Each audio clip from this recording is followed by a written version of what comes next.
On a foggy night in rural Tuscany, Felicia and Marco set off to explore. Their trusty dachshund Rocco wagged happily, oblivious to the tensions. They hummed soothing tunes as they drove into the misty unknown. Suddenly, Marco cursed as their car sputtered and stalled on the road.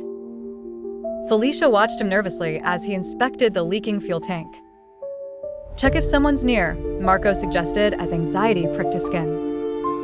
Together, they ventured forth with Rocco, calling out into the abyss. The only echo was their own, reverberating through the eerie silence. They rested, facing a looming night in the oppressively dense woods. Rocco's sudden barking disrupted the ominous tension, shocking them. They saw nobody, yet the bark seemed to prelude an unseen terror. Barely a heartbeat later, a child's cry pierced the muggy darkness. Felicia, distressed by this haunting sound in the silent wilderness. "Marco, go check if there's a family nearby," she whispered faintly. Rocco trotted by Marco's side, guiding him towards unseen mysteries. A swing emerged from shadows, cradling a crying child in the moonlight. The sight was unsettling, a child abandoned here, or was it worse? "Whose child is this? Anyone?"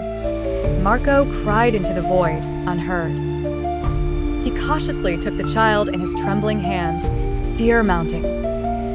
Approaching Felicia, she gasped as terror drained light from her eyes. The child was unnaturally large, its feet scraping the forest floor. She pointed. Her voice was barely audible as fear tightened its grip.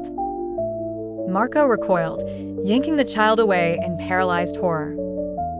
Together, they sprinted back to safety, Rocco's growl chasing shadows. Inside the car, the child's wailing haunted from an unseen corner. They spun in panic, searching the darkened cabin for the supernatural. Felicia fainted, overpowered by frightful isolation persisting. Marco kicked, desperate to free the door, wanting escape to embrace. Dragging Felicia out, he shouted frantically as she opened her eyes. Glimpsing back, he saw the child had vanished into ectoplasmic mist. Evil forces were at play. The realization chilled their beleaguered bones. Under the moon's pale gaze, they stood waiting for rescue's mercy.